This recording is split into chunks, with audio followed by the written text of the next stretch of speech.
Hello hi ನಮಸ್ತೆ. ನಾನು ಇವತ್ತು ಒಂದು ಬೇಸಿಗೆಗಾಲದಲ್ಲಿ ಆರೋಗ್ಯ ಹಾಗೂ ತಂಪಾದ ಪಾನೀಯ ಅಂದರೆ ರಾಗಿ ಹಾಲು ತಯಾರಿಸ್ತಾ ಇದ್ದೀನಿ. ಈಗ 1 ಕಪ್ ರಾಗಿನ ತಗೊಂಡು ಸ್ಟವ್ ಮೇಲೆ ಕಾವಲಿ ಇಟ್ಟು ಅದನ್ನು ಸ್ವಲ್ಪ ಫ್ರೈ ಮಾಡ್ಕೊತೀನಿ. ಎಣ್ಣೆ ಏನು ಹಾಕೋದಿಲ್ಲ. ಹಾಗೆ ಸ್ವಲ್ಪ ಸಣ್ಣ ಉರಿಯಲ್ಲಿ ಪಟ ಪಟ ಅನ್ನತ್ತೆ ಘಮ ಬರುವ ತನಕ ಅದನ್ನು ಸಣ್ಣದಾಗಿ ಹುರಿಬೇಕು. ಇವಾಗ ಬೇಸಿಗೆ ಕಾಲದಲ್ಲಿ ಏನು ಕುಡಿದ್ರೂ ತಣ್ಣಗಾಗಲ್ಲ. ಹಾಗಾಗಿ ಮಜ್ಜಿಗೆ ಎಲ್ಲ ಪಾನೀಯಗಳು ಮಾಡಿ ತಯಾರಿಸ್ತಾರೆ. ಎಳ್ಳು, ಹೆಸರು ಕಾಳಿಂದ ಅದನ್ನು ಹುರಿದುಬಿಟ್ಟು ಈ ಥರ ಹಾಲು ತೆಗೆದು ಕುಡಿತಾರೆ. ಬೆಲ್ಲ ಜಾಸ್ತಿ ಹಾಕ್ಕೋಬಾರ್ದು, ಸ್ವಲ್ಪ ಕಮ್ಮಿಯಾಗಿ ಬೆಲ್ಲ ಹಾಕ್ಕೋಬೇಕು. ಇದನ್ನೊಂದು 2-3 ಸರ್ತಿ ನೀಟಾಗಿ ತೊಳ್ಕೊಂಡು ಮಿಕ್ಸಿ ಜಾರ್ಗೆ ಒಂದು ಕಪ್ಪಲ್ಲಿ ಒಂದು ಅರ್ಧ ಕಪ್ಪು ತೆಂಗಿನ ತುರಿ ಹಾಕ್ಕೊಂಡಿದ್ದೀನಿ.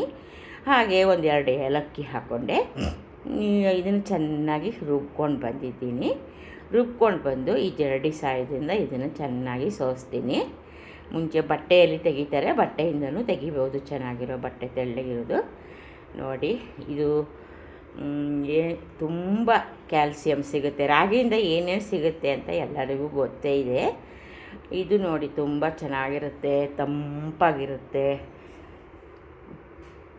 ಆಯಿತು, ಒಂದು ಸರ್ತಿ ಹಾಲು ತೆಗಿತೀನಿ. ಈಗ ಮತ್ತೆ ಅದರದ್ದು ಹೊಟ್ಟೆಲ್ಲ ಇರುತ್ತಲ್ಲ, ಅದಕ್ಕೆ ಇನ್ನೊಂದು ಸ್ವಲ್ಪ ನೀರು ಹಾಕ್ಕೊಂಡು ಇನ್ನೊಂದು ಸರ್ತಿ ಮಿಕ್ಸಿಯಲ್ಲಿ ತೆಗೆದ್ರೆ ಮತ್ತು ಸ್ವಲ್ಪ ಹಾಲು ಬರುತ್ತೆ. ಹಾಗೆ ಆಮೇಲೆ ಅದನ್ನು ಬಿಸಾಡಿದ್ರೆ ಆಯಿತು. ಇಷ್ಟು ಹಾಲು ಗಟ್ಟಿಯಾಗಿರೋದು ರಾಗಿ ಹಾಲು ರೆಡಿಯಾಗಿದೆ. ಇದಕ್ಕೆ ಒಂದು ಚಿಟಿಕೆ ರುಚಿಗೆ ತಕ್ಕಷ್ಟು ಉಪ್ಪು ಹಾಕ್ತೀನಿ. ಒಂದು ಸ್ವಲ್ಪ ಬೆಲ್ಲ ಹಾಕ್ತೀನಿ. ತುಂಬ ಸ್ವೀಟ್ ಆರೋಗ್ಯಕ್ಕೆ ಒಳ್ಳೆಯದಲ್ಲ. ತುಂಬ ಸಪ್ಪೆ ಆದರೂ ಕುಡಿಯೋಕ್ಕಾಗಲ್ಲ ಫ್ರೆಂಡ್ಸ್. ಗೊತ್ತಿದೆ, ನಾನು ಈ ಥರ ಮಾಡ್ತಾಯಿದ್ದೀನಿ ಅಂತ. ಹಳ್ಳಿ ಕಡೆ ಎಲ್ಲ ಮಾಡ್ತಾರೆ. ರುಚಿಗೆ ತಕ್ಕಷ್ಟು ಇಷ್ಟು ಉಪ್ಪು ಹಾಕಿಬಿಟ್ರೆ ರೆಡಿ ಆಯಿತು ನೋಡಿ. ತಂಪಾದ ರಾಗಿ ಹಾಲು. ಇಷ್ಟೊಂದು ಫ್ರೆಶ್ ಆಗಿರೋ ಹಾಲು ಎಲ್ಲೂ ಸಿಗೋದಿಲ್ಲ. ಈ ಬೇಸಿಗೆಗಾಲದಲ್ಲಿ ದಿನ ಒಂದೊಂದು ಗ್ಲಾಸು ಕುಡಿದು ನೋಡಿ ಆರೋಗ್ಯ ಹೇಗಿರುತ್ತೆ ಅಂತ. ಮತ್ತು ಇನ್ನೊಂದು ವಿಡಿಯೋಕ್ಕಾಗಿ ಕಾಯ್ತಾಯಿರಿ. ಈ ರಾಗಿ ಹಾಲು ಹೇಗಾಗಿದೆ ಅಂತ ಕಮೆಂಟ್ ಹಾಕಿ ಫ್ರೆಂಡ್ಸ್. ಮತ್ತೆ ಸಿಗ್ತೀನಿ ಇನ್ನೊಂದು ವಿಡಿಯೋದೊಂದಿಗೆ.